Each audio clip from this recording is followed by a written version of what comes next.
Hello, everyone. Welcome back to the Advanced AI Engineering series. And this is episode number 6, where we will be talking about advanced RAG system. This side Priya Bhatia. And today we will try to go into deep understanding of how we can optimize these RAG specific ecosystem.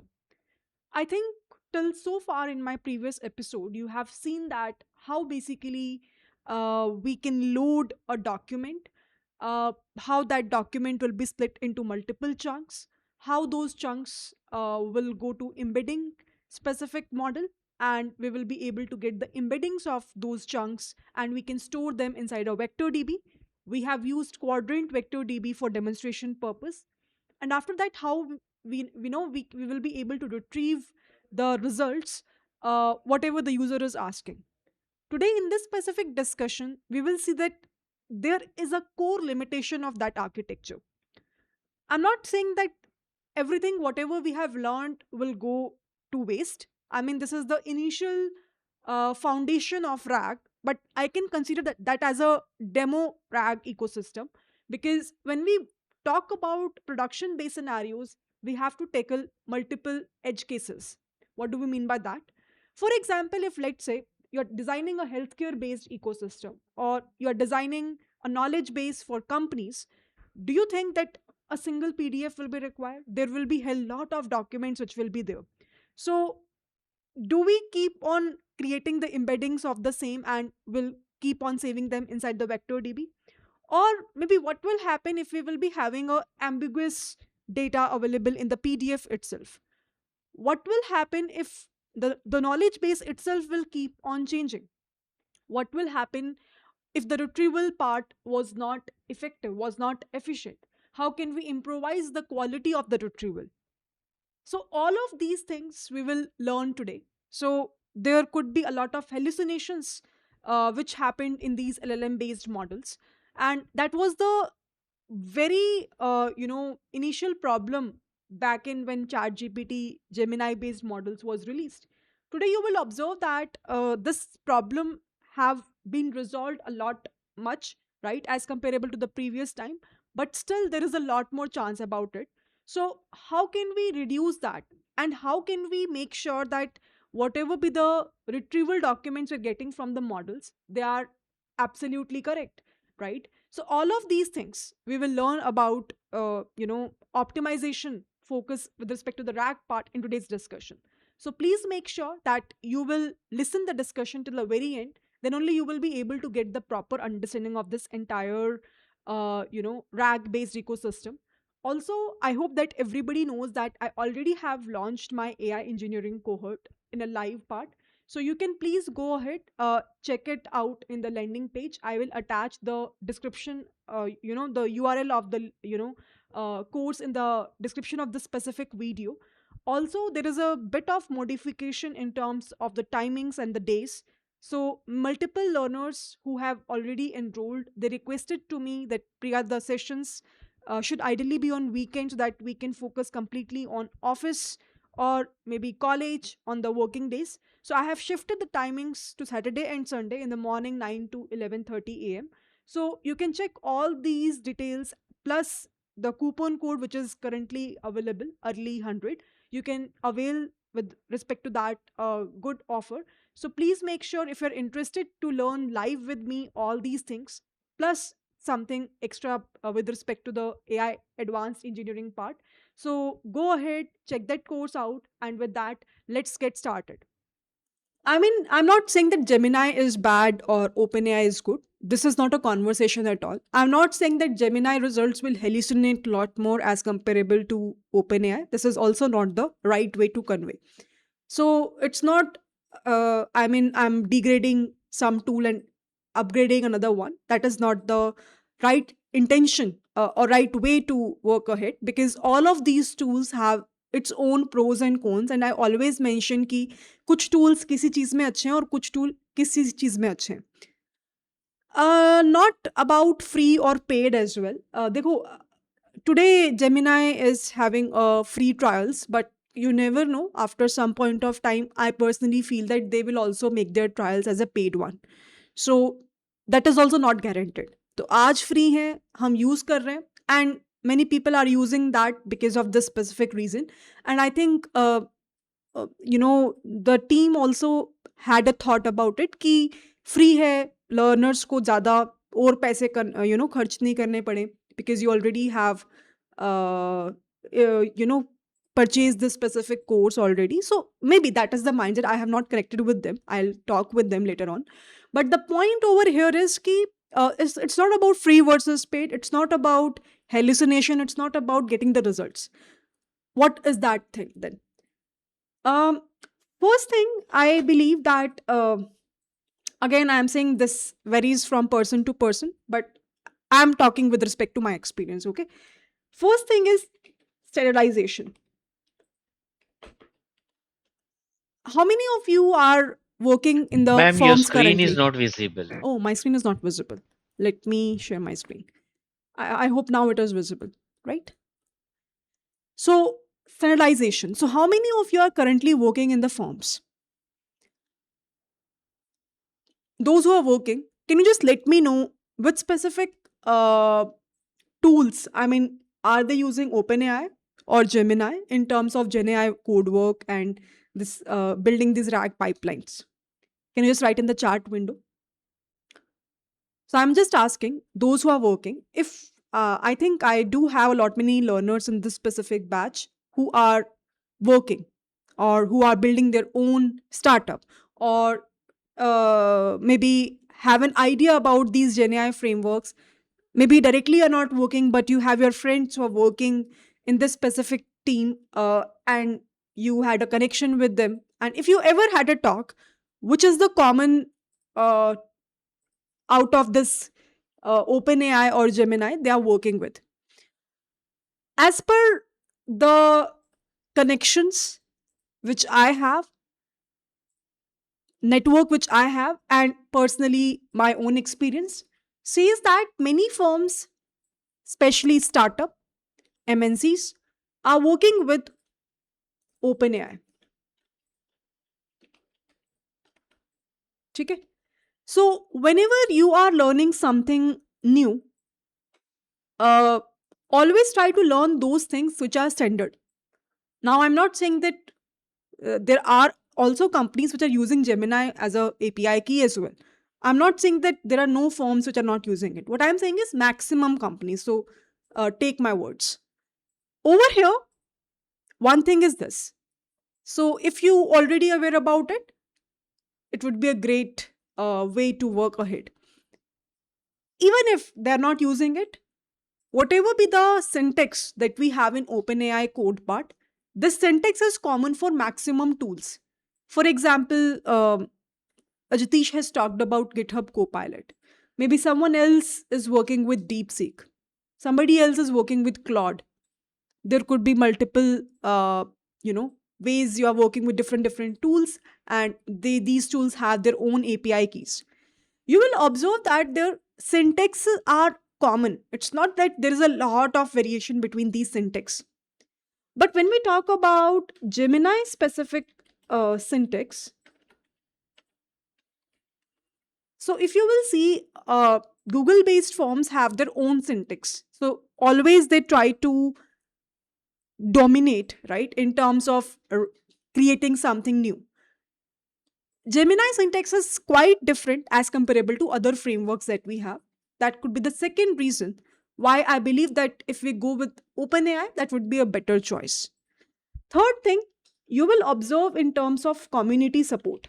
Community support matlab, when you stuck in any part of your code, uh, and if you will try to search on web, there is a very high chance that you will be easily able to get the responses in the community of data science if you are working with OpenAI as comparable to Gemini. So, because of these possible reasons, I personally feel that OpenAI is also a good choice. Although we have to add the credits, we are not having a free version available over here. But I mean, if you will add even $5, uh, if you just convert it in INR, I think it is around 500, 550, around that. So things will be done for you. And if you already spent a lot, this money seems to be very penny amount for you guys. I believe so. So that is the reason. And with that, you will be able to build at least your personal projects. And for those people who are working in the firms, they might already have the credits available by the company itself. So they even don't need to spend a single penny. But by saying that, it all depends on you. By the end of the day, we are the resources for any given firm. So if your firm requires you to work with Gemini, you should be flexible enough to work with Gemini. If your firm requires you to work with OpenAI, you should be flexible enough to work with OpenAI. If your firm requires you to work with Claude code base, you should be flexible enough to work with that as well. It's just that the more you work with multiple frameworks and multiple tools, you will be able to judge in a better way which one is better and which one is maybe not that much good. I hope it is fine. Shall we proceed further? आगे बढ़े. Now let's talk about what is the limitation of the architecture that we have covered up in our last class. Do we have any limitation on that?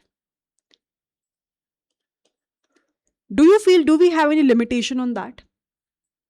कोई problem है उस architecture में? आपको लगता है कि सब कुछ बढ़िया है, कुछ ऐसा नहीं है कि बहुत प्रॉब्लमेटिक है?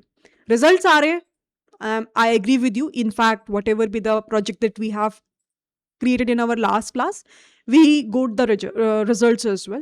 बढ़िया रिजल्ट्स आ रहे हैं, कोई दिक्कत नहीं है. बट अगर हम रियल टाइम ऑफिस में काम कर रहे हैं, क्योंकि by the end of the day हमें पर्सनल प्रोजेक्ट थोड़ा ना क्रिएट करना है, we need to work in a industry. So if we are working with respect to industry specific project work, तो क्या उस स्पेसिफिक फ्रेमवर्क में इस आर्किटेक्चर के अंदर जो हमने पढ़ा कोई प्रॉब्लम है? क्या आर्किटेक्चर था कि यूजर ने क्वेरी दी, that query will go to the embedding model, if you remember. Then it will go to the vector database. Vector database will do the similarity search and will be able to find the similar items. That will go to LLM and LLM will give you the response. This was the last class structure which we have covered up. This is how it looks like. है ना? यही तो था. But industry specific work में मैंने ये क्यों बोला कि प्रॉब्लमेटिक है? जब आप इंडस्ट्री में काम करते हो, no it's not also about static design. Design तो आपको स्टैटिक मतलब I mean you can change the architecture if you want, that is not an issue. And एक टाइम के बाद आपको फिक्स तो करना ही पड़ेगा ना आर्किटेक्चर को. आप बार बार बदलते रहोगे तो वो भी ठीक नहीं है. So that is also not an issue. Issue क्या है? स्केलेबिलिटी का इशू है सबसे पहला. when you, as I have mentioned, when you work in any industry specific project, तो क्या आपको क्या लगता है कि आप कितने डेटा सेट पे काम करोगे? Any limit? क्या मैं रियलिस्टिक सोच रही हूं कि we can work with millions of users? Is this saying is realistic? कि there are very high chances कि we will be working at a time with the millions of users,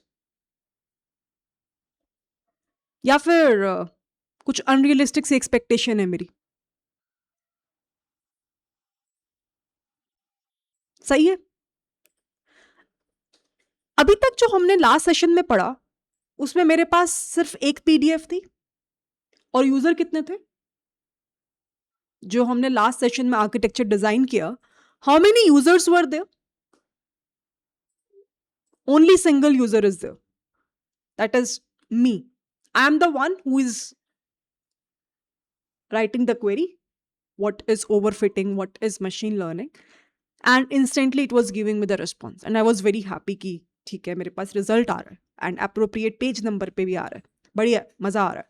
But अगर उस specific instance को अब मैं imagine करूं कि million लोग एक ही बार में क्वेरी कर रहे हैं, पीडीएफ भी बहुत सारी है, चलो अभी के लिए एक सिंपल केस लेते हैं, पीडीएफ वही है जो हमने उस सेशन में यूज करी, बट एक बार में मेरे प्लेटफॉर्म पे मिलियन यूजर्स तो हो सकते हैं।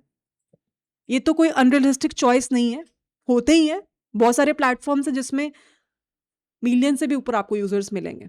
Any examples of those websites बहुत कॉमन है जो आप डेली बेसिस पे यूज करते हो? For example, for example, Google search, yes, any other example, Facebook, any other Twitter, example, any other example, जितने भी Amazon. सोशल मीडिया प्लेटफॉर्म्स है, यू कैन चेक। बिलियन तो मैंने बहुत छोटा नंबर बोल दिया। नाउ द पॉइंट इज कि will that specific architecture be able to handle these many queries in one go?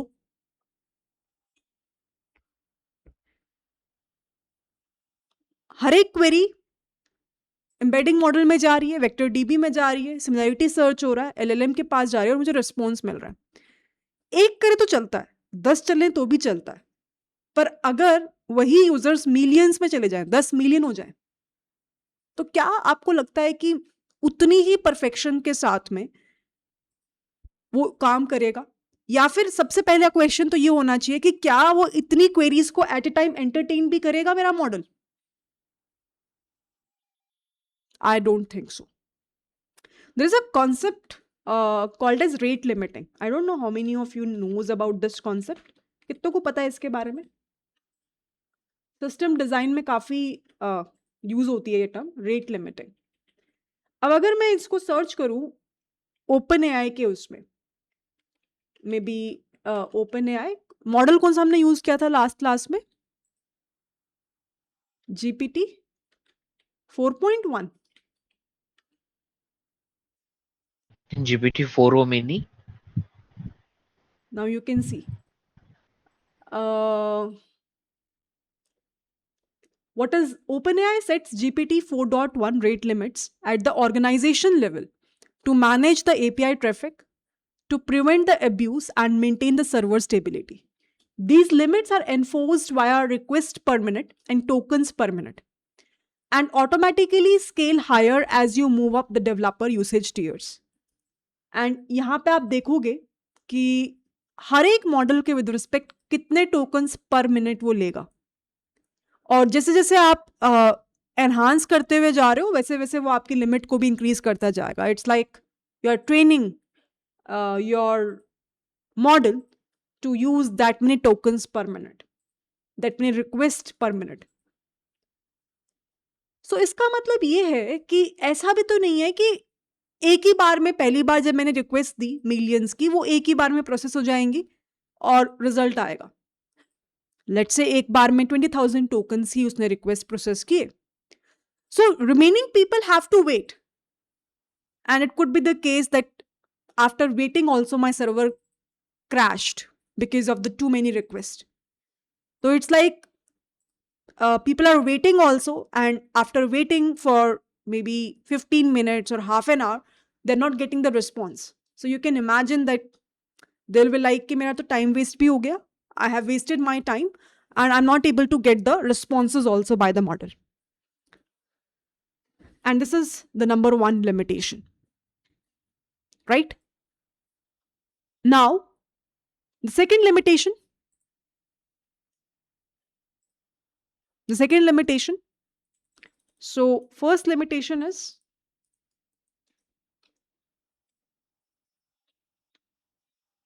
handling of too many requests side by side can lead to high waiting time and still no assurance to get the optimal results. ये तो हमने पहला point पढ़ा। दूसरा कोई problem?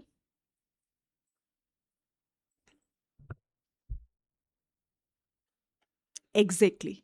As Sanjay mentioned, there is no complex reasoning. Let's suppose कि a user asks a given query. Query says, how many leaves can an employee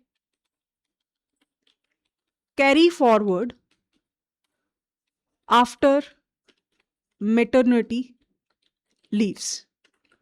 ठीक है, यूजर ने पूछा कि मैटरनिटी लीव्स के बाद में कितनी एम्प्लॉयज कितनी लीव्स को कैरी फॉरवर्ड कर सकते हैं. अब your model retrieves the results and it finds the document from all the possible documents. One document is having employee benefits. Another document contains the name as annual leave policy. Third document contains the remote work policy. Fourth document contains the keyword as maternity leave. Fifth document contains something called as insurance benefits. अब मान सकते हैं कि इन सभी documents में may be जो context हमने बोला उसका यूज हो रहा होगा and that is the reason why it has generated 1 2 3 4 and 5 different documents. Looks reasonable, right? That could be a possibility. सभी डॉक्यूमेंट्स रीजनेबल भी लग रहे हैं मुझे कि एम्प्लॉय बेनिफिट्स में भी हो सकता है, उसके बारे में पता बताया हुआ हो, एनुअल लीव पॉलिसीज में भी हो सकता है, रिमोट वर्क पॉलिसी में भी हो सकता है कि मैटरनिटी लीव्स का जिक्र हुआ हो. मैटरनिटी लीव्स में तो होगा ही होगा, और इंश्योरेंस बेनिफिट्स में भी हो सकता है. But the question is how do we know these are actually the best documents? Reasonable है बट ये बेस्ट है, ये कैसे पता चलेगा? जिस हिसाब से हमने लास्ट डिस्कशन में वेक्टर सिमिलरिटी सर्च के बारे में पढ़ा, can I say that vector similarity what we have covered up only tells us that the embeddings are close. मतलब मुझे ये तो पता चल रहा है कि ऊपर वाले डॉक्यूमेंट्स की एम्बेडिंग्स कहीं ना कहीं क्लोज है, इसीलिए मेरे पास ये डॉक्यूमेंट्स रिलीज हो रहे हैं, मेरे को मॉडल ये डॉक्यूमेंट्स रिटर्न कर रहा है. But the problem is that it does not guarantee that these documents are the most relevant documents. क्या आप लोग एग्री करते हो? मुझे कोई एश्योरेंस तो नहीं मिल रहा ना कि ये डॉक्यूमेंट्स ही सबसे रेलेवेंट है. ऐसे तो कल को मुझे ये 100 डॉक्यूमेंट्स पकड़ा देगा, फिर मैं उन 100 डॉक्यूमेंट्स को एलएलएम के पास लेके जाऊं, तो जो प्रॉब्लम हमने स्टार्टिंग में डिस्कस करी अबाउट टोकन्स, वो प्रॉब्लम तो वहीं की वही रह गई. Getting my point? तो क्या कुछ ऐसा हम कर सकते हैं जिससे कि लेट्स से फर्स्ट लेवल पे तो वो 100 डॉक्यूमेंट्स दे दे मुझे, बट फिर उसके ऊपर मैं कुछ ऐसा मॉडल अप्लाई करूं आर्किटेक्चर में जो कि उन 100 डॉक्यूमेंट्स में से भी फिल्टर करे कि 10 टॉप डॉक्यूमेंट्स कौन से हैं, ऑप्टिमाइज कर दूं मैं, और फिर जो 10 मेरे पास में आ रहे हैं वो मैं एलएलएम के पास भेजूं and then it I will be able to get the final result. क्या हम कुछ ऐसा कर सकते हैं? That's a thought process that we have to think right now.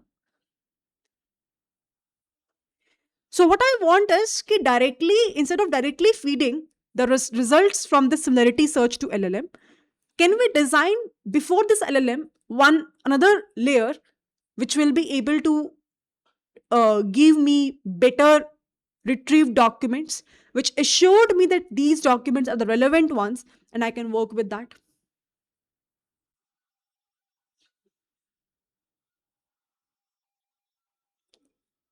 तो दो चीजें समझ में आई. पहली चीज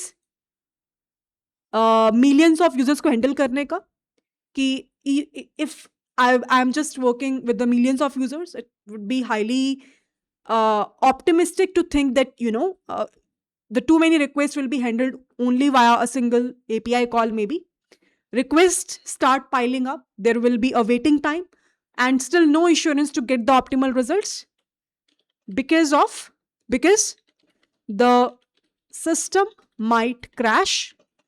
दूसरी चीज हमें पता चली, दूसरी प्रॉब्लम क्या पता चली, कि अगर यूजर क्वेश्चन पूछता है कि how many leaves can an employ carry forward after maternity leaves, तो उसके पास में उससे रिलेवेंट बहुत सारे डॉक्यूमेंट्स आते हैं. अब उसमें उन डॉक्यूमेंट्स में से कौन सा रिलेवेंट है, nobody knows that it's just that कि LLM के पास वो सभी डॉक्यूमेंट्स रिट्रीव होके जा रहे हैं और LLM को हैवी टास्क मिल रहा है अब फिर से चेक करने का और हमें रिस्पॉन्स देने का.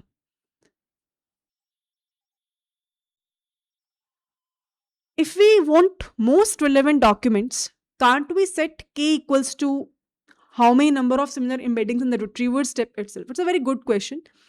होता है टॉप के मैकेनिज्म जिसमें हम k की वैल्यू को सेट कर सकते हैं कि I just want the let's say 10 embeddings और 20 embeddings. बट तब भी प्रॉब्लम है. आपने लेट्स से सेट कर दिया कि k की वैल्यू 10 है या k की वैल्यू 20 है. सिंपल सिमिलरिटी सर्च प्रॉब्लम ये नहीं है कि वो सो रेलेवेंट डॉक्यूमेंट्स को मुझे रिट्रीव करके दे रहा है. प्रॉब्लम ये भी है कि वो कर कैसे रहा है. सिमिलरिटी सर्च के अंदर वो सिर्फ कोसाइन सिमिलरिटी को इंटरनली यूज कर रहा है. Does everybody is aware about cosine similarity? क्या आप लोगों को कोसाइन सिमिलरिटी का मैथ्स पता है ना? हमने कवर अप किया है मशीन लर्निंग के एल्गोरिथम्स में, डीप लर्निंग में भी किया होगा. But if somebody knows doesn't know about it, cosine similarity search अगर आप देखो तो it works something like this. It will just multiply the two vectors जिसका आपको सर्च निकालना है, सिमिलरिटी सर्च निकालना है, divided by it will take the norm of x and y. For example, if you have the value of x vector as 3205, the value of y vector as 1000, so the formula will be it will multiply the x and the y and it will divide by it will take the norm of x and y, which is the square root of 3 ka square plus 2 ka square plus 5 ka square. For y it will be square root of 1 ka square. It means कि context understanding नहीं है, semantic understanding है. मतलब कि वो समझ पा रहा है कि अपर लेयर पे कि वो कैसे सिमिलर है, बट इंटरनली वो बहुत अच्छे से डीपर अंडरस्टैंडिंग नहीं ले पा रहा. Getting my point?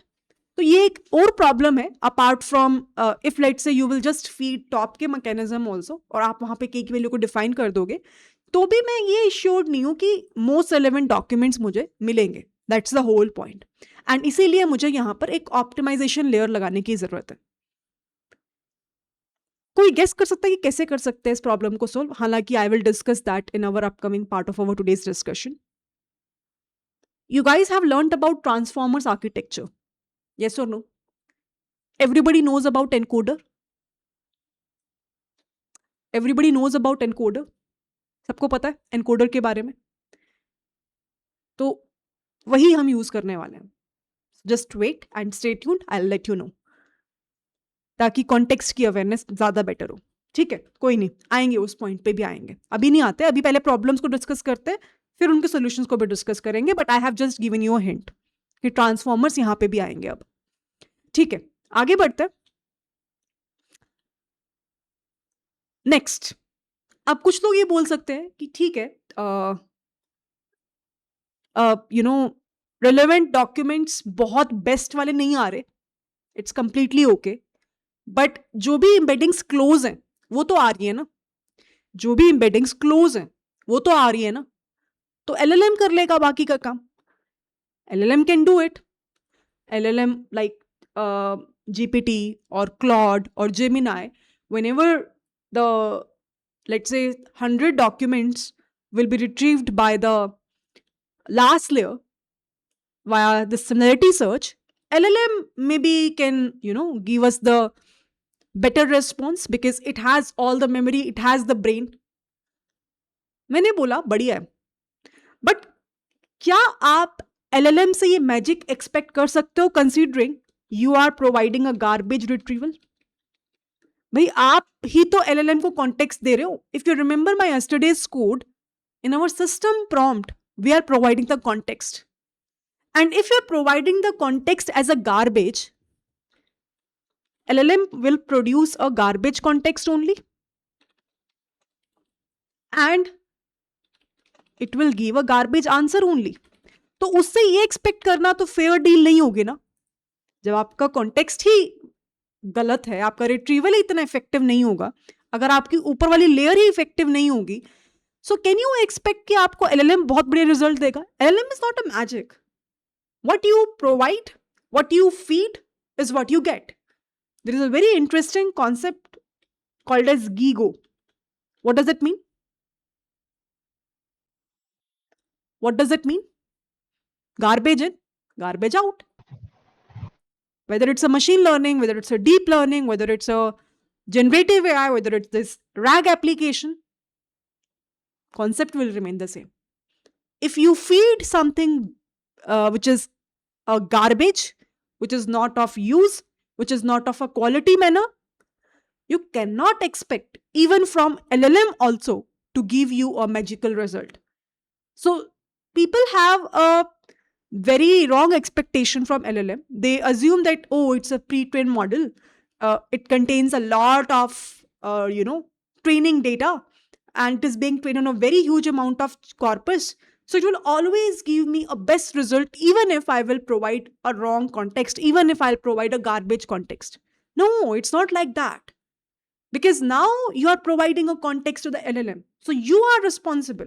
It's like, if, let's say, I am the one who is searching about any given topic, and you are also searching about any given topic, same topic, let's say we are considering, but my prompt is way better than your prompt. Let's take one scenario. You are optimizing your resume.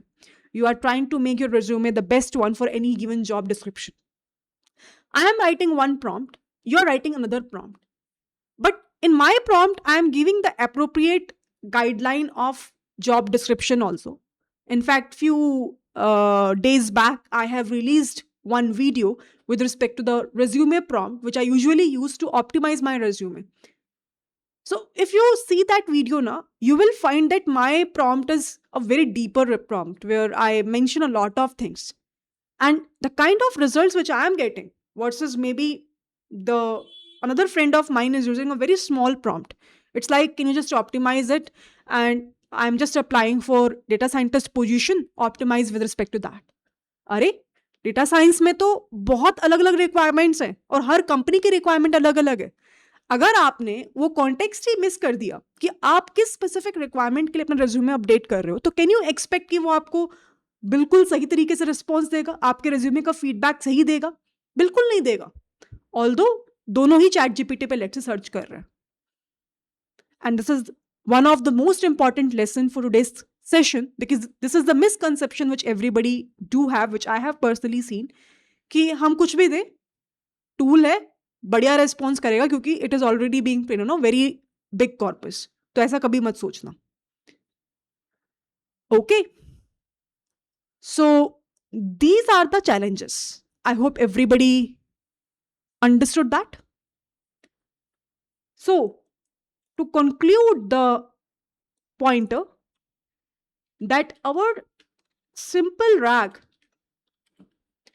works perfectly fine.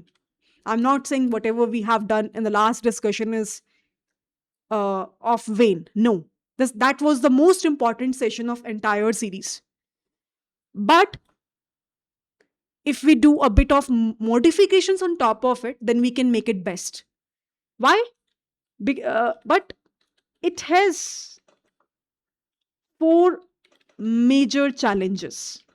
And if we will be able to see that how can we handle those challenges, I think we can build a good pipeline in our production based scenarios.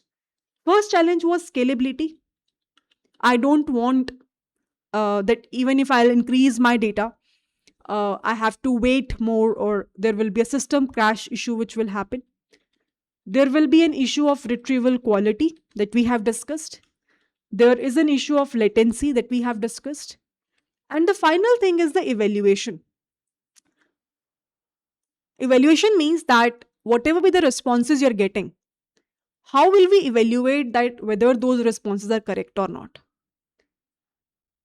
So we'll talk about it. Evaluation part we'll talk about in a lot more detail. But yeah, these are the major issues. So now we are jumping towards the idea of how the production RAG system looks like. So it's kind of a system designing that we're covering up today. When we talk about system design, it's a discussion in which we think how can we make it more better? How can we make it more optimized? Okay. So let's talk about it. By the way, this is the topic where right now maximum interviews interviewers ask the questions. Maximum. I mean, currently I am looking onto multiple posts on LinkedIn, on Twitter, and people are sharing their interview experiences. And this is the common thing which I have figured out. In fact, I was preparing a document. Very soon, I will publish a series on my channel with respect to the data science interview questions, where I have added, I mean, in the past, I have given the interviews to multiple companies, including startup and big MNCs. And it is personally whatever be the questions asked from me versus what are the questions asked from my friends versus what are the questions asked from uh, you know what I can say, people around me. For example, on LinkedIn, when people share the post ki these are the questions asked from me, I usually copy paste those questions, and I am documenting it right now, but very soon I'll release one series where I will try to talk about it. The point of this conversation is what I am observing right now, that many questions around this specific production rack system design. Basic one, nowadays people have an idea, but when we talk about the limitations of that basic architecture and how can we make it more better, people are stuck with that. People are not having a proper idea about it, and that is where you can differentiate yourself with others. So listen it very carefully now, whatever I will be discussing right now. Okay, now our question when we go to production scenarios gets changed a bit. Till so far, our question was, can we retrieve the documents? Right? That was the question. Now, the question gets changed.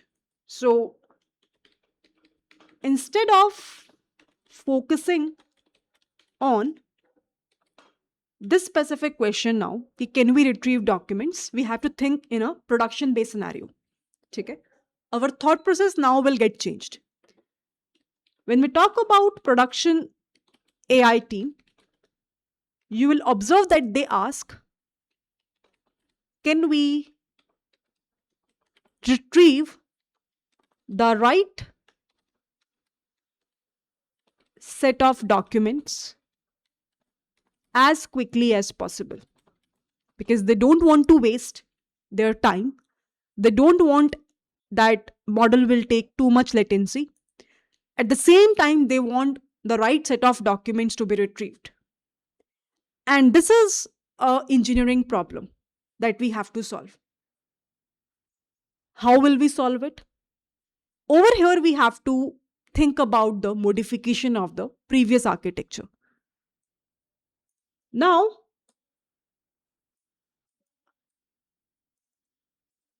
how the RAG production architecture looks like? That's the next question. How shall we make the changes so that the above thing will be done? Are you able to understand the difference between this first question, which we were covering up in our last class, versus the second question, which we're covering up right now? दोनों में difference समझ में आ रहा है ना सभी को? अब हमारा फोकस केवल डॉक्यूमेंट्स रिट्रीव करने का नहीं है. हमारा फोकस चेंज होके क्या हो गया? राइट सेट ऑफ डॉक्यूमेंट्स को as soon as possible retrieve करने का. मतलब कि मुझे 100 डॉक्यूमेंट्स नहीं चाहिए, मुझे तो सिर्फ 10 डॉक्यूमेंट्स चाहिए जो कि इफेक्टिव हो और जल्दी से जल्दी मिल जाए. क्या हमें ये प्रॉब्लम क्लियर है? क्या हमें ये क्वेश्चन क्लियर है जो हमें खुद से पूछना है और उस हिसाब से हमें पाइपलाइन क्रिएट करनी है?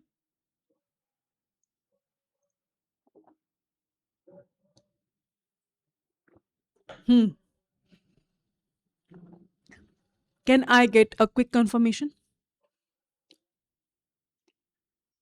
Any doubts still so far?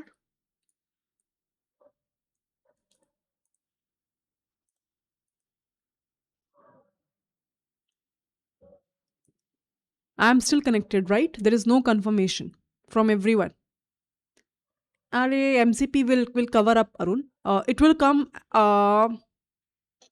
Last session होगा या तो हाँ लास्ट सेशन ही है. MCP we will be covering up in our last class for this batch. That is a I mean very ending part. जब आपको ये सब क्लियर हो जाएगा उसके बाद एमसीपी को समझने में मजा आएगा. अभी तो आप इनिशियल्स में हो.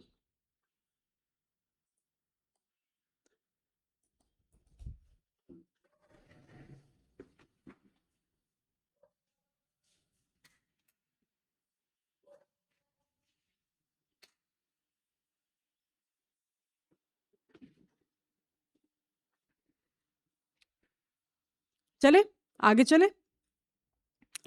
Okay, so let's suppose we will be having a user. Again, user will be asking a multiple queries now. We can imagine that there are millions of queries popping up, you know. What we need now is a queue. Does everybody understand the concept of queues in this class? Now, this is one of the architecture which I have worked personally with in my firm, but you can, work around it. What other architectures we can build.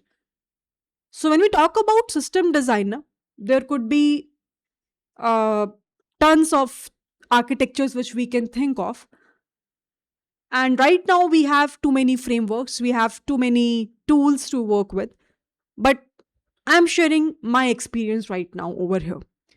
So, what we had done is when we will be getting multiple queries, we were trying to store all these queries in a queue. And there is a concept called as asynchronous queue. Does everybody understand this concept? Asynchronous? What is the meaning of that? There is one concept called as synchronous queue. Another concept we call as asynchronous queue. Do you understand the difference between these two? Now, these terms are whatever I'm using right now, more connected towards a system design round. So, if you have ever prepared for that, you might be aware about all these keywords. Rate limiting, for example, which I have mentioned in the starting of our discussion. Now, I'm talking about synchronous, asynchronous. Have you ever heard of it? Just search about it and let me know what is the meaning of it if you have not heard about it. नहीं पता तो एक बार देखो search करके क्या मिल रहा है. It is not a difficult thing to understand, so search about it and let me know.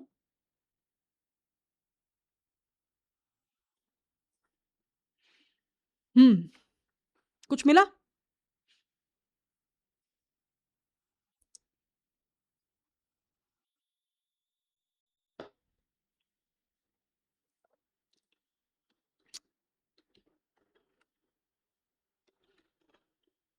अब मेरा कोर फोकस वैसे तो बहुत इन डेप्थ में इन चीज़ों में घुसने का नहीं है, पर थोड़ा बहुत आपको जितना पता होना चाहिए अभी के लिए आई will let you no.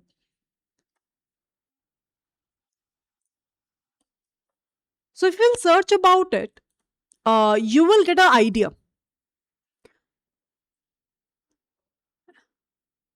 So over here you can see a async queue is a programming structure used to manage and execute multiple asynchronous tasks.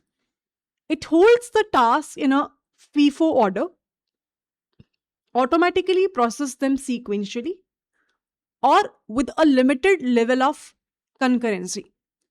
This helps control resource usage and maintain the orderly execution. And when we talk about synchronous queue, you will observe that it's a specialized blocking queue with zero capacity. Unlike standard queues, it does not store items. Instead, it acts like a ranges point where a producer thread directly hands off an element to a waiting consumer thread, blocking until both are ready. So you can imagine that uh, we don't, I mean, there is one concept called as sequential processing, another concept called as multi-level processing, or what we can say, just like the way distributed computing works, parallel processing.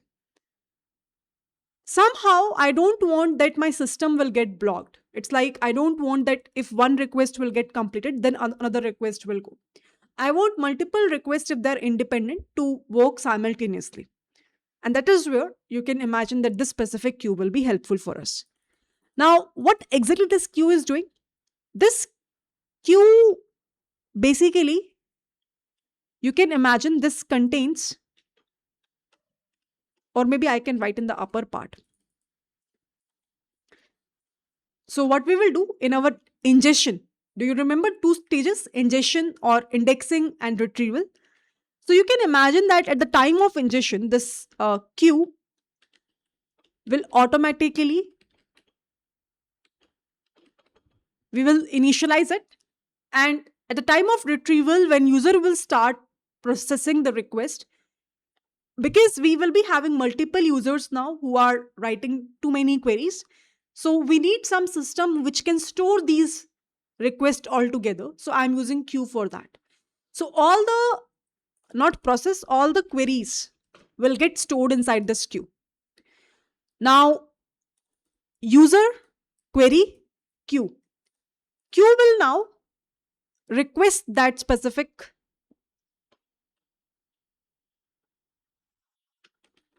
process that specific query in a simultaneous fashion.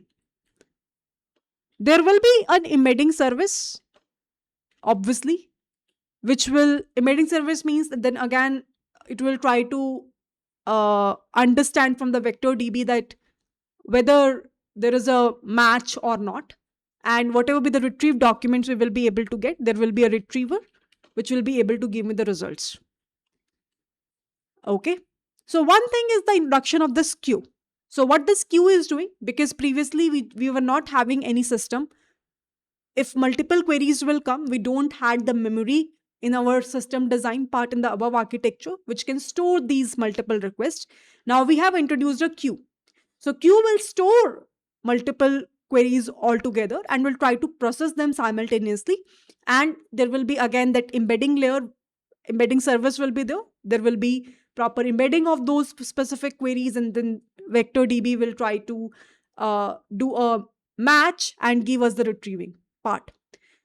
Now, in the retriever part, how can we make it better?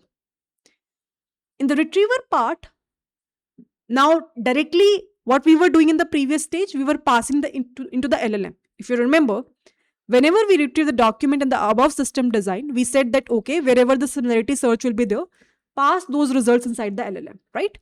Now I'm not doing that. Before jumping towards the LLM stage, I will do some more things. Because you remember the issue, right? It was doing a simple similarity search. So contextually, my similarity search model doesn't know that okay, whether they are having the best relevant results or not. It's just finding the nearest match. That's it. So what we can do? We can create some metadata filter. What do we mean by metadata? It means that data about data. For example, let's say in the today's mail itself, I have mentioned to Ajatish that you can, whatever the documents you have, you can have a internal structure of all these documents where you will be having a header maybe stored, or you will be having the context with respect to a given document will be stored, a quick summarization of that will be stored, so that when we get this retriever entity, it will go inside this, and from this metadata it will be able to understand that which could be the best choice. Now further, let me give you one quick uh, example of this, right? Let's come to this retrieval part. Now I am explaining this retrieval concept once, and then I will just finish the above pipeline. So we're talking about retriever stage, right? Where we get hundreds of documents. The question is now, how can we get a better optimized results further before we will pass those documents to the LLM. So we're talking somehow about the optimization of retrievers of नहीं at we can say retrievers end, है ना? कैसे हम retrievers and पे optimise कर सके ताकि मुझे 100 डॉक्यूमेंट्स ना मिलके मे बी जो टॉप 10 डॉक्यूमेंट है, जो कि बेस्ट डॉक्यूमेंट है, जो कि रिलेवेंट है, वो मिले. That's the whole point. सबसे पहले द क्वेश्चन वाज कि does the cosine similarity actually understand the key term relevance. क्या कोसाइन सिमिलरिटी जो हम यूज कर रहे थे प्रीवियस आर्किटेक्चर में वो रेलेवेंस का मतलब समझता है? The answer is we have seen not always. In general no भी बोल सकते हो. फॉर एग्जाम्पल, अगर मैंने बोला, यूजर ने क्वेरी दिया, can I work from home, और मैंने सिंपली कोसाइन सिमिलरिटी लगाया. मेरे पास वेक्टर डीबी है जिसमें पूरा के पूरा जो कंपनी की पॉलिसीज है वो पूरा के पूरा डॉक्यूमेंट अपलोडेड है उस पॉलिसीज का. तो मेरे पास जो रिट्रीव्ड डॉक्यूमेंट आया विद दिस स्ट्रक्चर, उसमें 2 डॉक्यूमेंट्स निकल के आए. D1 जिसमें लिखा हुआ था कुछ कि रिमोट एम्प्लॉयज मस्ट ब्ला ब्ला ब्ला ब्ला ब्ला, कुछ ऐसा स्टार्टिंग थी. तो ये रिट्रीव किया मेरे को कोसाइन सिमिलरिटी ने. और D2 में लिखा हुआ था employees must perform their duties remotely blah blah blah blah, बहुत चीजें आगे भी लिखी हुई थी. The question is which specific document is better. कौन सा डॉक्यूमेंट बढ़िया है? क्या मुझे कोसाइन सिमिलरिटी उसका रिजल्ट दे पाएगा? Does cosine similarity further give me an idea कि which one is tells us which one is the best? पता है, उसने तो दोनों ही रिजल्ट रिटर्न कर दिए, दोनों डॉक्यूमेंट्स रिटर्न कर दिए. कॉन्टेक्स्ट भी है दोनों में, मैं ये नहीं बोल रही कॉन्टेक्स्ट नहीं है, बट इनमें से भी अगर मुझे प्रायोरिटाइज करना हो कि पहले वाला बेटर है मेरी क्वेरी के हिसाब से या दूसरे वाला, तो क्या कोसाइन सिमिलरिटी कर पाएगा? Answer is answer No. Is No. No. So basically we need some architecture which can help me to re-rank it. And हम उसके बारे में ही समझ रहे हैं, जो मैंने अभी मेरा डेटा फिल्टर बोला, या फिर इसके बाद आर्किटेक्चर हम जो यूज करते हैं which is reranking mechanism, उसके बारे में हमें देखना है. हाउ?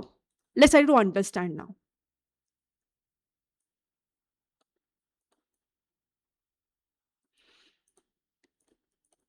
कॉन्टेक्स्ट कैसे निकालें? We can have a concept of by encoder. Now, this is a very interesting concept. By encoder is simply responsible for finding the best documents in a quick way. क्या होता है ये bye encoder का? क्या मतलब हुआ? Bye क्यों बोला गया? अच्छा, जहां पे बाय आता है उसका मतलब क्या होता है? बाय का मतलब तो समझते हैं सब, है ना? बाय का मतलब क्या होता Two. है? टू. Two-way. इसका मतलब कहीं ना कहीं 2 एनकोडर इन्होंने यूज कर रहे हैं. अगैन ये architectures company to company vary कर सकते हैं, but I talk about the optimization. आप अपना माइंडसेट उस तरीके से रखना, ठीक है? Don't cram these things. I am just talking about how we think all these things in an industry perspective and how we are doing a optimization further on top of it. Maybe I'm talking about let's say 5 ways, but your company is doing 6th way. There are so many things, so you have to understand that 6th way with this mindset which we are covering up right now. That's the whole objective of these discussions. Okay, encoder. Do you remember the purpose of encoder? In a transformer architecture, what was the purpose of encoder?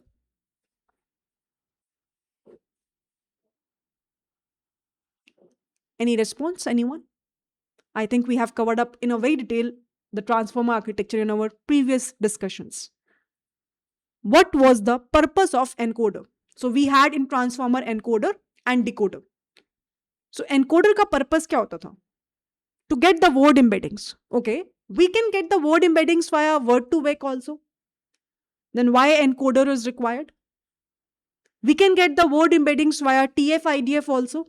Why encoder is required? Okay, with relevance. Okay, context vector creation. Okay, understanding of the input sequence. Each embedding contains info of other embedding. Each embedding contains info of other embedding. This process in transformer is called as this process in transformer, one keyword, attention Attention mechanism. mechanism. And that was the beauty about it. I hope you all remember that. कि वो किस तरीके से दूसरे words के context को भी समझ रहा था और उसका रिलेटिवनेस भी निकाल रहा था. Do you remember that example animal वाला, जिसमें it was referring to animal and it was detecting that with the help of that Q K V query key and value, that mathematics? You all remember, right? We have covered up all these things. Okay, so now what is happening? Let's talk about it. What this bi-encoder is doing. So shall we go in detail about this bi-encoder?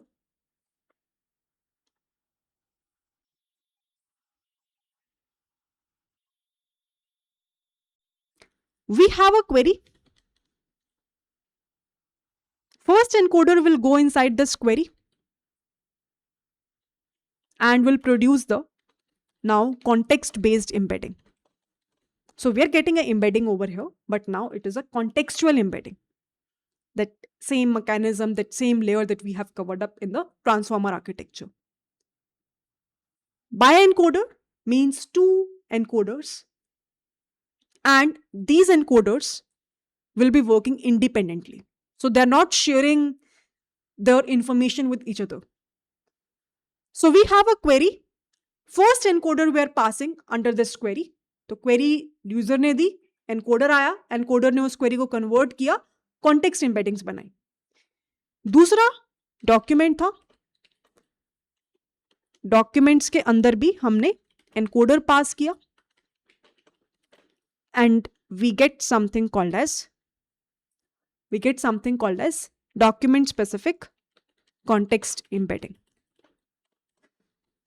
तो एक तरीके से ये हो गया query specific context embedding और ये हो गया document specific context embedding. एक चीज, that there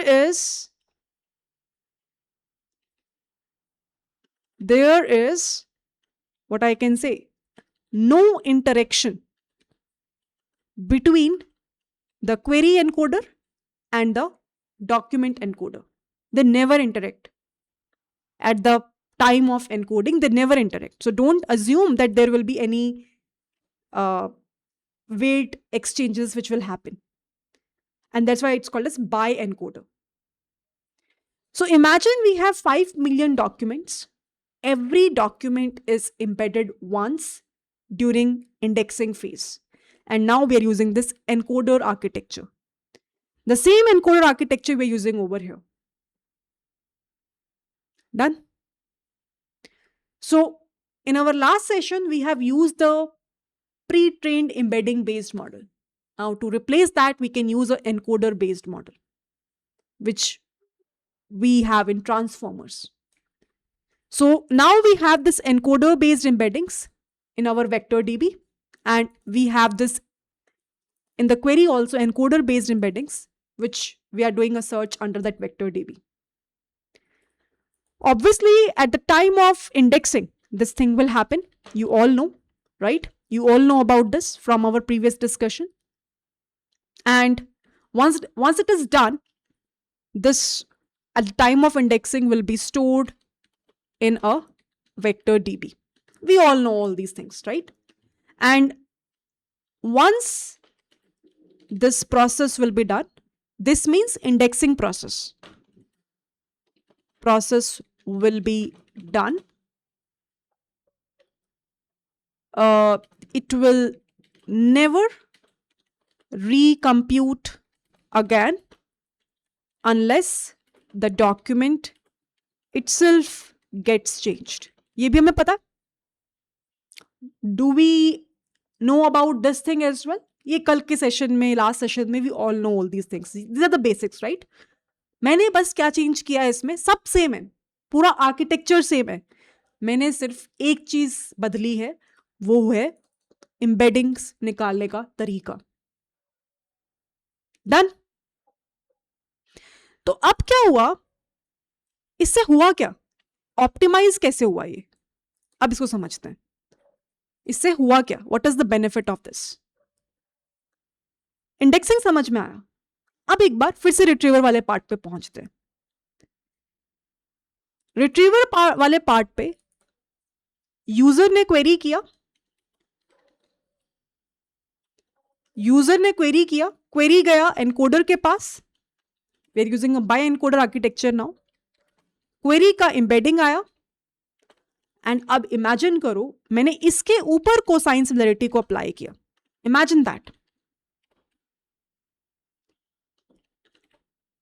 So what will happen when I applied the cosine similarity between the query embedding and document embedding right now?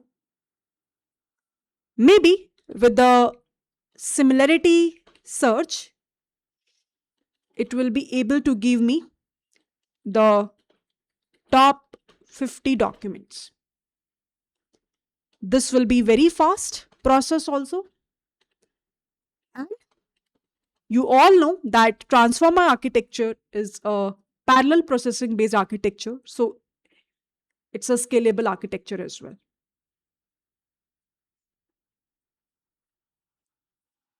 Done. All good.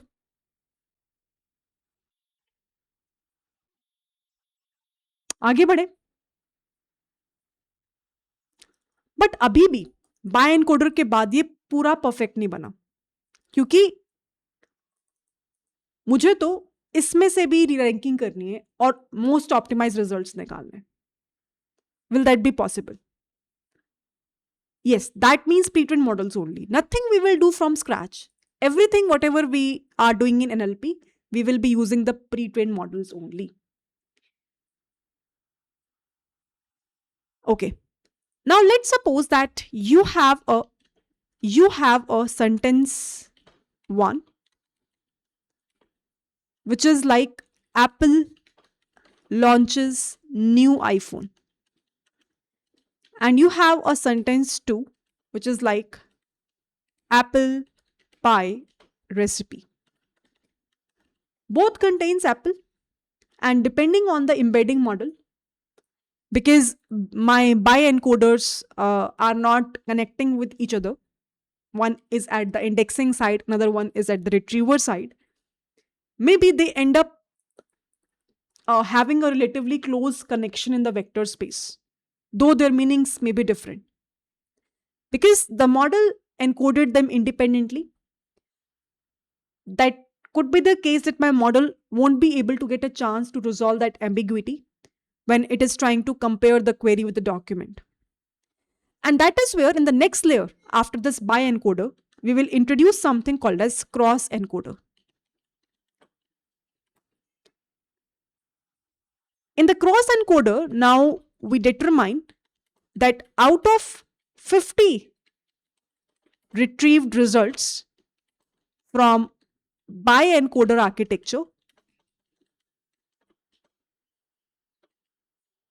which 5 results are the most efficient ones. So by the name itself, cross encoder means what we are doing over here. It says that now instead of encoding separately, concatenate both query and the document,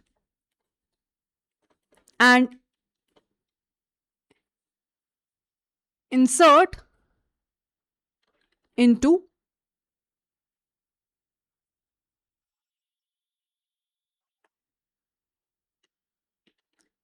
now again the transformer based architecture.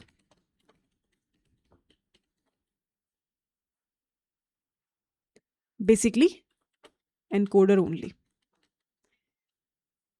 तो अब यहाँ पे क्या होगा, in the cross encoder हमने जो query थी और जो डॉक्यूमेंट था उन दोनों के कॉन्टेक्स्ट को कंबाइन कर दिया और उसको फिर से हमने एनकोडर में डाला ताकि वो एक दूसरे के कनेक्शंस भी इजीली समझ पाए, right? They will be able to understand the context of each other, because as I have given you one example about कि उन 50 रिट्रीव डॉक्यूमेंट्स में से भी ऐसा हो सकता है कि बहुत सारे डॉक्यूमेंट्स इरेलेवेंट हो. Now when you do that, what will happen? Every word in the query, because now you have combined, you have concatenated the query and the document, every word in the query knows about every other word in the document. Can I get that answer? ऐसा होगा क्योंकि transformer based architecture है, वही encoder का हम use कर रहे हैं, और क्योंकि हमने अपनी क्वेरी को और अपने डॉक्यूमेंट को अब कंबाइन कर दिया, 50 जो रिट्रीव रिजल्ट्स आए थे उनको मैंने कंबाइन कर दिया, तो इट्स वेरी क्वाइट ऑब्वियस कि अब वो दोनों आपस में एक दूसरे के वर्ड्स को जानते हैं, वो समझ पाते हैं, उनको कॉन्टेक्स्ट पता है, and it can now easily evaluate the relevance score. वो एक रेलेवेंस स्कोर भी निकाल सकते हैं कि with respect to a given query जो मेरे पास डॉक्यूमेंट आया था उसका रेलेवेंसी कितना है. लेट्स से कि क्वेरी Q1 था, उसके कॉरस्पॉन्डिंग यूजर को रिजल्ट मिला D1. I am just giving you one simple example. उन्होंने रेलेवेंस स्कोर निकाला and the relevance score comes out to be 0.92. उस क्वेरी Q1 में एक और डॉक्यूमेंट भी निकला जो कि मॉडल ने बोला कि कॉन्टेक्स्ट है उसका भी, डॉक्यूमेंट D3, बट उसका रेलेवेंस स्कोर आया 0.43. और एक और डॉक्यूमेंट भी निकला which is document D7 and उसका रेलेवेंस स्कोर आया 0.11. 3 डॉक्यूमेंट्स क्वेरी 1 के कॉरस्पॉन्डिंग निकले जिन्होंने बोला कि इस क्वेरी के हिसाब से ये 3 डॉक्यूमेंट्स ऐसे हैं जिनमें सिमिलरिटी है. हालांकि बाय एनकोडर का हमने यूज किया था, हालांकि काफी अच्छा मॉडल हमने यूज किया था, बट क्योंकि ये क्वेरी और सॉरी डॉक्यूमेंट आपस में रेलेवेंसी चेक नहीं कर पा रहे थे, वो दोनों आपस में कनेक्टेड नहीं थे, तो हमने एक और लेयर LLM के पास भेजने से पहले लगाई क्रॉस एनकोडर की, जिसमें हमने क्वेरी और डॉक्यूमेंट को अब कंबाइन कर दिया डेटा को, और उससे मैंने इवेल्युएट किया एक metric called as relevance score कि मुझे बताओ कि इस क्वेरी Q1 में आप 3 डॉक्यूमेंट्स रिटर्न कर रहे हो ऊपर वाले बाय एनकोडर वाले प्रोसेस में, D1, D3 और D7. इनमें से कौन सा स्पेसिफिक स्कोर ऐसा है जो बहुत ज्यादा रेलेवेंट है? रिजल्ट आया D1 बहुत ज्यादा रेलेवेंट है. तो फाइनली मैंने क्या किया, मैंने सिंपली सॉर्ट किया एंड टॉप रेलेवेंट डॉक्यूमेंट्स जो भी थे फॉर अ गिवन क्वेरी जो भी मेरे पास में आए उनको मैंने LLM के पास भेजा. तो क्या आप अब समझ सकते हो कि जो हम पहले कर रहे थे कि सिमिलरिटी सर्च किया, कोसाइन सिमिलरिटी सर्च निकाला और डायरेक्टली हमने LLM को दिया, उससे पहले हमने कितना सारा काम किया यहां पे. तो ये बेटर है या ऊपर वाला काम बेटर है? क्या आपने इसको ऑप्टिमाइज करके एक अच्छा कॉन्टेक्स्ट देना चाहा यहां पे इस ऑप्टिमाइजेशन स्टेज में? कॉन्टेक्स्ट अच्छा दोगे तो LLM रिस्पॉन्स भी आपको बढ़िया ही करेगा. ऊपर वाले केस में आपने कुछ फिल्टर ही नहीं लगाया, कोई फिल्टर नहीं था, आपने सीधा सीधा डॉक्यूमेंट उठाया और दे दिया, तो हाई चांसेस थे कि वहां का रिजल्ट इतना इफेक्टिव नहीं आएगा. एंड ये स्केलेबल भी है क्योंकि ट्रांसफॉर्मर्स यूज हो रहे हैं.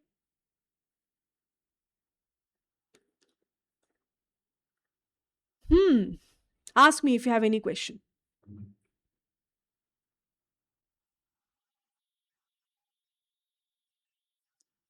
Why is by-encoder required if we are concatenating the query and document embeddings and then encoding again?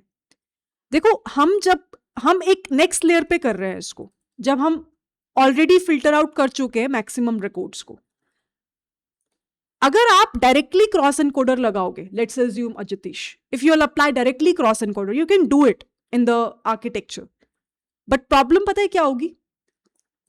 Cross encoder में you can imagine, let's say we have millions of queries, document तो चलो एक ही है, क्योंकि आप डायरेक्टली जो user ने queries दी उसको आप क्रॉस एनकोडर के साथ कंबाइन कर रहे हो, तो आपके पास में somehow you are just trying to combine the query encoding and the document encoding, and you're just merging up.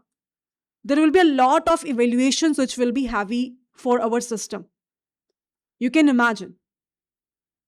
Instead, if you will use a separate encoder, indexing stage पे आपने अलग लगाया, query वाले stage पे आपने अलग लगाया, आपने पहले filter out कर लिए, तो आपके पास में let's suppose कि 1000 डॉक्यूमेंट्स थे और मिलियंस ऑफ क्वेरीज थी, उससे फिल्टर होके आपके पास में रिलेवेंट कितने आए? सिर्फ 50 ही बचे। 50 के ऊपर जब आपने क्रॉस एनकोडर लगाया तो कॉम्पिटिशनली कॉम्प्लेक्सिटी काफी डिक्रीज हो गई, राइट? और you will get a best result as well. तो अगर आप पूरे के ऊपर लगाते हो, लगा तो सकते हो, but you can imagine the complexity, क्योंकि वहां पे परम्यूटेशंस एंड कॉम्बिनेशंस हो रहे हैं, राइट? अभी मेरे पास में बाय एनकोडर ने रिजल्ट दिया कि Q1 D1 D3 D7 के साथ में कनेक्टेड है। अगर आपने यहां पे 1000 डॉक्यूमेंट्स दिए हुए हैं तो क्रॉस एनकोडर में वो चेक करेगा Q1 का रेलेवेंस को D1 से D1000 तक, और फिर मुझे रेलेवेंट देगा, which will be a quite complex task as comparable to this one, and that's the whole point of it. तो इसीलिए हमने सोचा कि क्यों ना हम इसको फाइनल लेयर पे लगाएं, जब मुझे फाइनल एलएलएम को देने से पहले, जस्ट एलएलएम को देने से पहले, जिससे कि मैं एक ऑप्टिमाइज सोल्यूशन पे निकल पाऊं।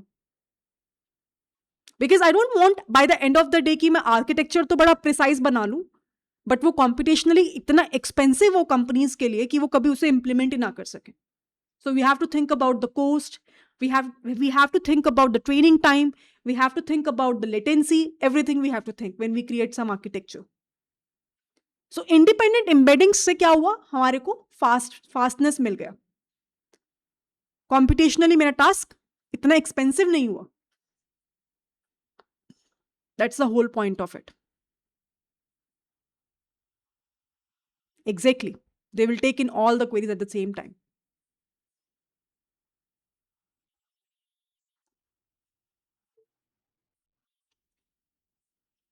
सो if you will just try to compare, exactly, each query will get its relevance score with respect to their given documents, which is returned by the by encoder. Okay, so now if we have to compare, yeah, same QKV, same attention mechanism, same architecture of encoder. Yes, that's true.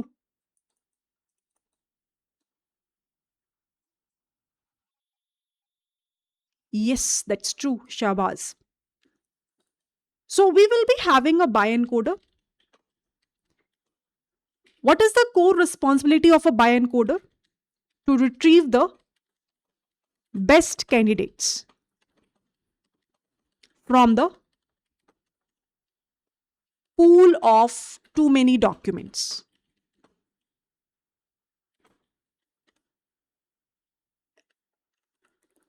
It's very fast because of independent embeddings. Then it uses the vector similarity, can handle millions of documents. अगर आपके documents भी बहुत ज़्यादा है तो वो बहुत easily handle कर लेगा। क्योंकि आप अलग से डॉक्यूमेंट के लिए एनकोडर लगा रहे हो, which is a one time process, and it is a scalable very easily due to its parallel processing, and thus you will achieve highest recall. Recall क्या होता है सबको पता है ना?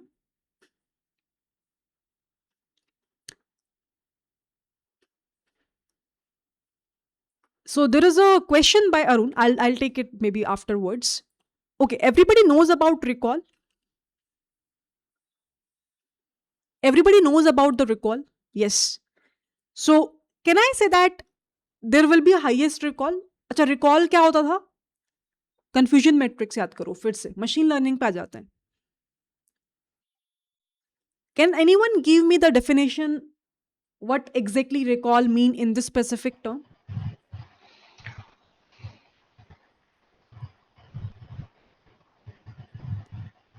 Last line. Can anyone explain to me why I have mentioned that and thus you will achieve highest recall?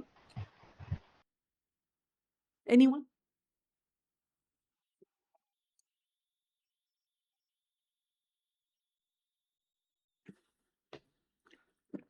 इस context में जब मैं ये बोल रही हूँ कि बाय एनकोडर हेल्प करता है मुझे हाईएस्ट रिकॉल लेके आने में, इसका मतलब क्या हुआ?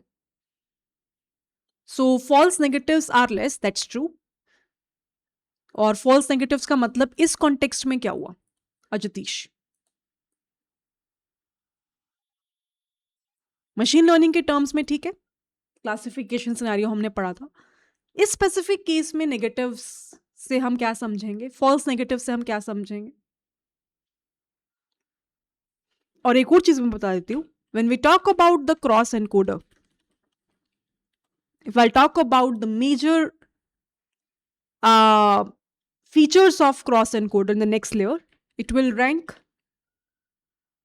the further candidates as we have seen. This will be more computationally expensive task because you now joined the encoding of query and document, and it can handles tens or hundreds of documents but not millions because computationally बहुत heavy हो जाएगा,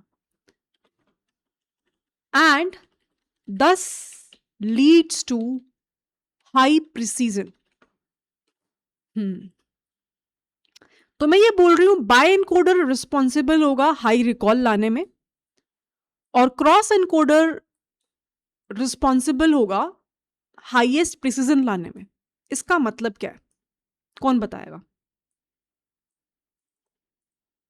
Highest recall means we're talking about lesser false negatives, and high precision means lesser false positives. How it can lead to that?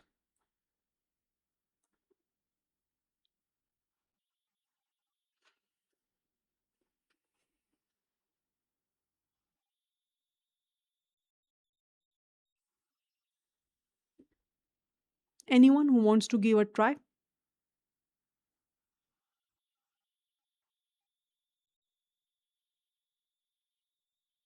Or shall I explain?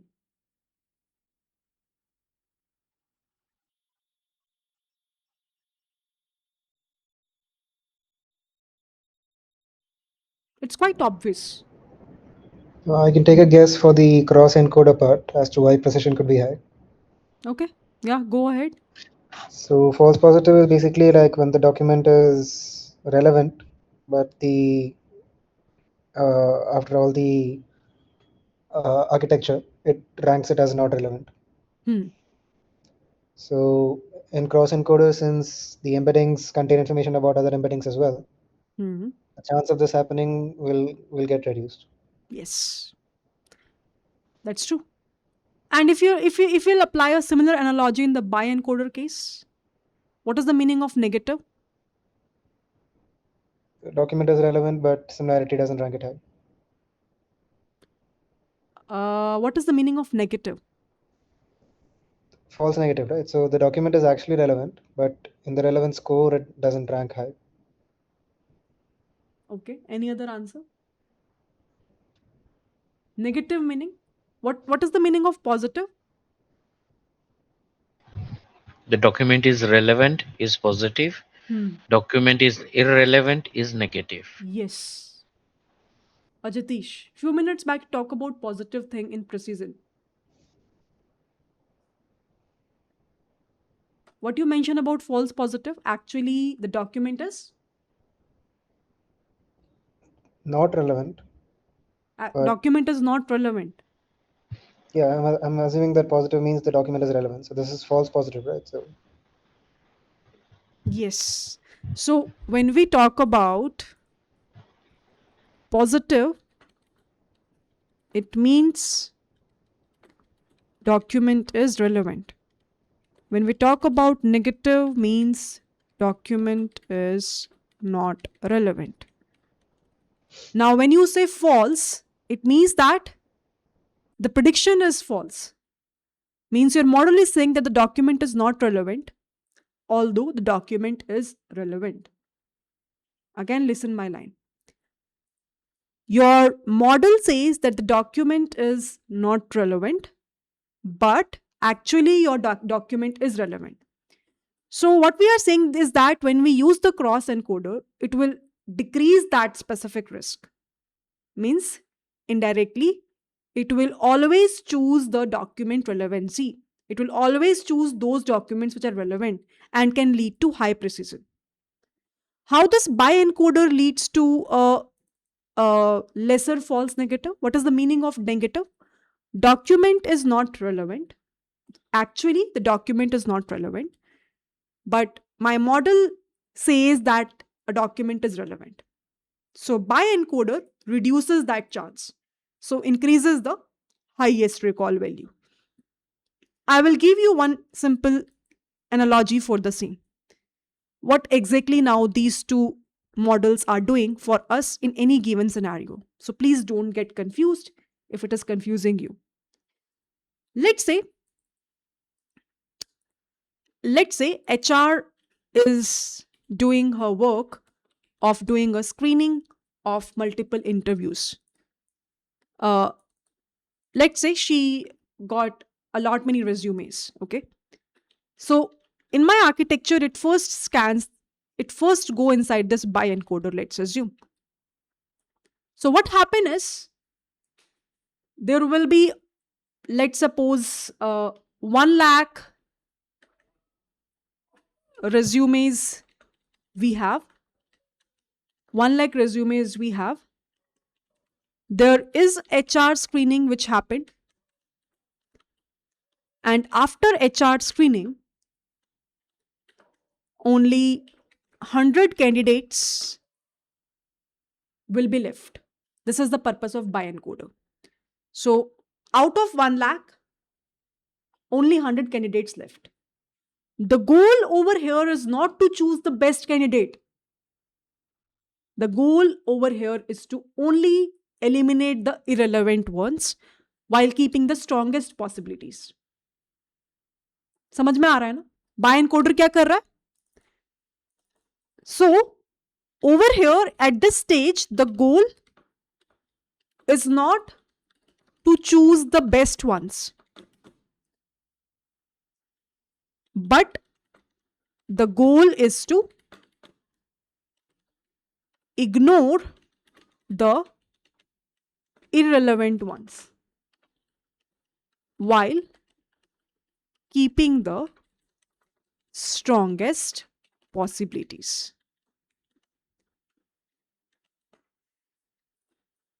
And उसके बाद let suppose stage 2 हुआ.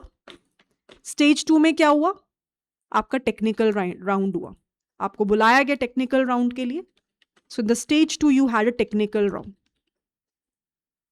Now in the technical round 1 lakh बंदे तो नहीं जाएंगे, सिर्फ 100 बंदे जाएंगे. And let's suppose after these 100 candidates, there is a technical reviewer, there is a technical interviewer who, let's say, have chosen only the top 5. Now, this is somehow similar to the use case of what the cross encoder architecture is doing for us. Basically यहां पे गोल थोड़ा सा change हो गया.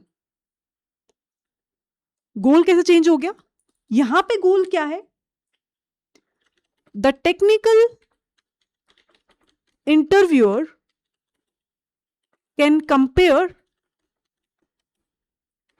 can compare your answers, whatever you have responded. He can ask a follow-up questions and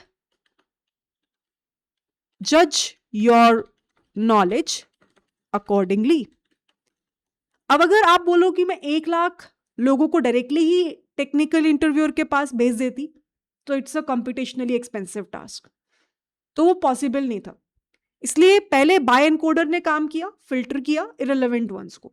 फिर आया cross encoder जिसने much deeper analysis किया और उसके बाद टॉप रिलेवेंट रिकॉर्ड्स को चुना.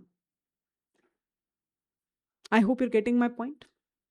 Is this clear now? What is the purpose of by encoder versus what is the purpose of cross encoder? Okay. Few minutes back, somebody asked the question that we should be knowing user query beforehand. I mean, yes, that's what you're storing inside the queues, right, Arun? So we understood that at the time of indexing, now we are having a queue. Not at the time of indexing. At the time of retrieving stage, we have a queue available, right? So all these queries in one go will be stored over there, and from those queries we're talking about, let's say millions of people are currently available and asking the queries. We're talking about that specific flow, how it will be handled simultaneously. So you will be aware about those queries. Yeah, that's true. Then only the things will happen, right? All good? Is the optimizations part is clear before we will proceed further?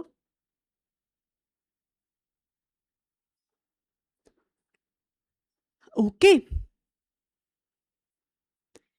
There is one important thing. Now, for those people who are not aware about the concept of queue, today you can just after this session go and explore it at your end. But for those who are already aware about it and via system design interviews, you know that when we use these kind of systems, first of all, as I have mentioned, that it's a asynchronous execution, means there will be a parallel execution which will happen. It's not that it will wait for one specific job to complete, which is a good thing. There will be a load balancing. What is the meaning of load balancing? Again, these key terms are a part of system design. It makes sure that, let's say if 4 workers, we call it workers, but you can consider that 4 systems are working parallelly. So it will try to distribute the queries in an appropriate way so that every worker, every specific system will be having an equal load. So this is the responsibility of this queue only. It will be having a strong tolerance. It means that if, let's say, one system gets crashed, it gets off. So in that case, other systems are up and running and it will try to accordingly redistribute the load. So you don't have to worry about it. There will be a retry capability. If, let's say, you are facing an issue in terms of getting the response, so it will give you an option to retry it again. There will be a horizontal scaling. And in fact, all the architectures right now in the industries are built on horizontal scaling. It means that you can add more systems, you can add more clusters, you can add more workers to work around it if the queries will be more. So that's the beauty about it. And there could be a prioritization as well.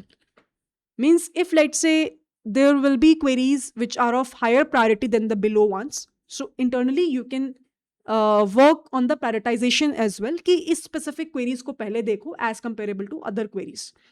So all of these things could be possible if you know the end-to-end architecture of these queues. So that's the beauty about it. In fact, मैंने आज showcase करने के लिए queues का architecture बनाया भी है. Just to showcase you, I was working on it. But कितना आप लोगों को समझ में आएगा? I cannot guarantee it. But yeah, I have worked on it. Maybe we will see. Not today. We will see in the upcoming discussions once we will be able to finish the important things in our series. Then maybe I will talk about it if time permits to us, the architecture also, because then we have to go in a lot more detail about all these things step by step. But I was working on it. If many people will say that we are already aware about queues and they're confident, then maybe I might showcase you the internals of it. But if you're not at all aware about it, then for now, let's not talk about it. Maybe you can just take your time, you can explore about it, then we can discuss about the coding aspect of the same. Okay. The next important thing and the last thing is the evaluation metrics, which is again a very important pointer. Evaluation metrics. Let's say that you have built a RAG pipeline, which is now optimized, which can work for, let's say, this bi-encoder and cross encoder based architecture, which is using these queues, worked amazing, handled millions of queries as well. Good. We have now engineered a better system. But how do we know? How do we evaluate that whatever responses we are getting is actually better or not? For example, when we learned about machine learning, for the classification scenarios, we have discussed about classification metrics. We have discussed about accuracy, recall, F1 score, and so on. When we talked about, let's say, regression-based scenarios, we have a metric, for example, adjusted R-square, RMSE, MSE, MAE. When we went to deep learning, we have the metrics available. Now we are talking about this RAG evaluations where we will be able to get the retrieved documents. How will we evaluate them? How will we evaluate all these metrics? So that is something which we have to understand. In a RAG system, the evaluation will be on two stages, if you will agree with me. Evaluation in RAG should be happening at two levels, I believe. Anyone can guess? दो levels कौन कौन से? पहला तो retrieval, कि वो कितना effective हमारे न्यू आर्किटेक्चर के हिसाब से भी रिट्रीव कर रहा है डॉक्यूमेंट्स को. How effectively it will be able to retrieve the documents based on the queries. And दूसरा जनरेशन जिसमें वो LLM के पास जाएगा, है ना. सो जनरेशन साइड पे आफ्टर LLM के पास जाने के बाद how effectively LLM is producing the final generated response. तो दो जगहों पे इवेल्युएशन होगा. That is important. Did we retrieve the right documents? Did we retrieve the effective documents? And secondly, when we are sending those documents to LLM, so whether LLM is effectively producing the right set of results or not. How can we measure it? Again, the key metrics includes, first of all, recall and precision. I already have talked about it. So let's talk about the first metric, which is recall only. Just now we have discussed recall is working on reducing the false negatives. Negatives means document, irrelevant document we're talking about. Actually, the document is irrelevant, uh, but my system marked it as a relevant one. That's what we're calling as a false negative. Let's suppose that we had the correct documents, ideally, which are document A, document B, and document C. Your retriever returns maybe document A, document C, document X, document Y, document Z. So your retriever returns the, let's say, top 5 uh, best documents. Out of them, how many of them are relevant? Out of them, how many of them are relevant? 2. Only 2, document A and document C, right? So relevant retrieved are 2 and relevant available are 3, because remaining 3 are available, right? Document X, document Y, and document Z. So if I have to evaluate the recall value over here, can anyone guess what is the recall value in this case? It will be 2 by 5. 2 documents have been retrieved and 3 were the somehow irrelevant ones. So 2 by 3, not 2 by 5. What is the result? What is the answer we are getting?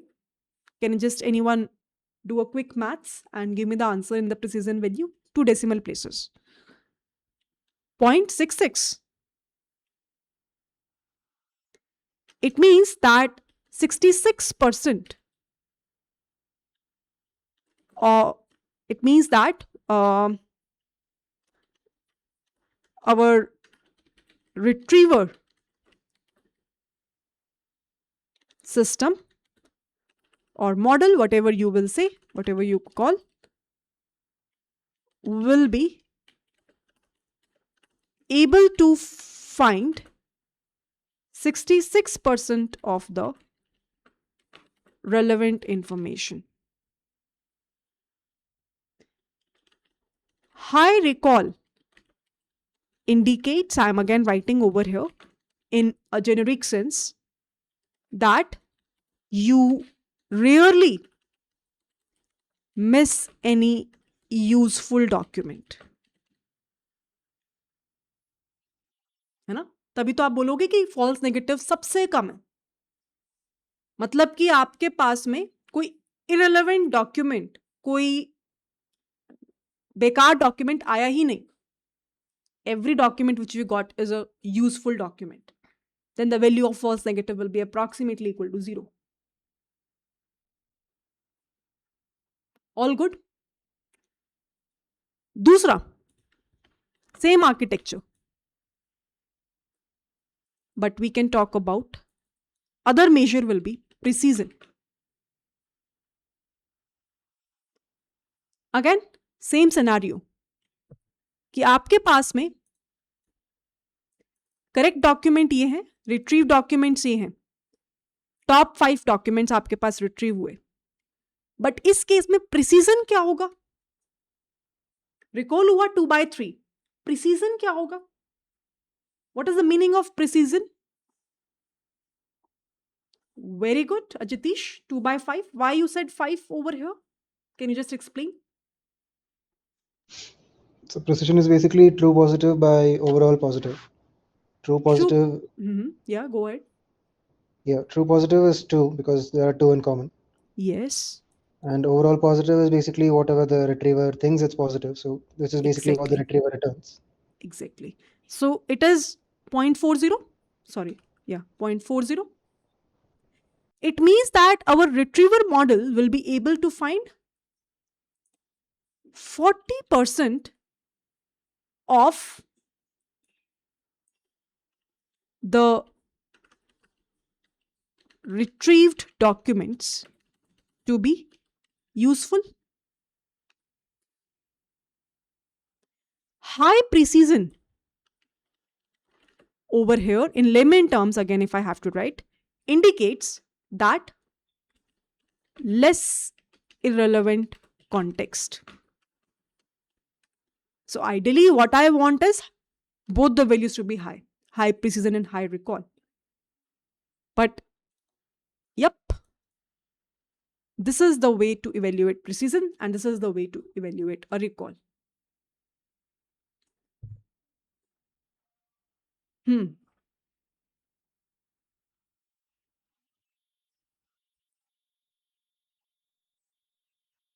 Is this fine? All good? Apart from this, we do have other metrics. For example, there is a metric called as MRR. We'll talk about it maybe in the future discussions because today's time is up.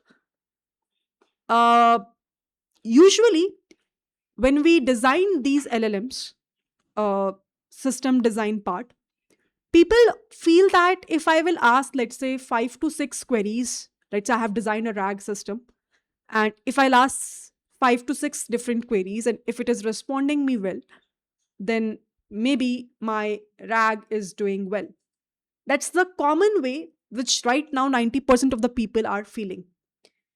So they, I mean, they're not taking care of the proper metrics over here, just like the way we do take care of in ML or DL stuff.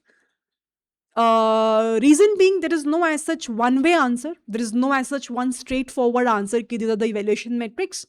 If we learn about it, we can follow that same thing. No, this is kind of bit confusing also, and depending upon domain and context, things gets changed. But we do have, if we think it in a broader sense, uh, few evaluation metrics which comes under LLM evals. Two of them we have covered up right now: precision and recall, and the context corresponding to it. Many people don't see these things also. So always remember, what we do, like, let's say we are just randomly checking 5 to 6 questions. If they're working fine, we say that okay, our RAG model is good, doing good. If they're not working fine, we are saying it's not working good. This is called as vibe testing. क्या बोलते हैं इसे? Vibe testing. Vibe testing in context with, अगर हम search करते हैं, मैंने कभी सर्च नहीं की definition, LLMs. So you can see, in context of LLMs, vibe testing refers to informal, intuition-driven practice of evaluating an LLM's performance based on ad hoc human observation and subjective criteria rather than rigorous augmented benchmarks. ये हो रहा है आज आज के time पे. मतलब I am not saying यही हो रहा है.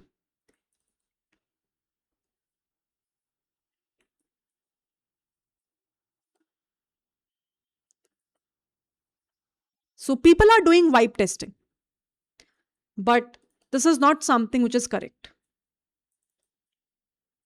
ये ठीक है, इनिशियल फर्स्ट वर्जन रिलीज करने के लिए अच्छा है तरीका वाइब टेस्टिंग का, बट उसके बाद नहीं.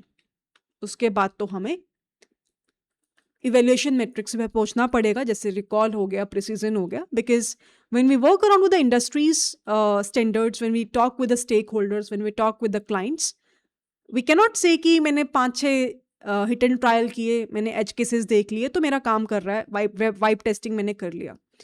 You should have a relevant metric from where you can say that okay, things are working fine. So yeah, let's wrap up for now. Maybe we'll continue this discussion in our next class. I hope you find today's session also quite insightful and interesting.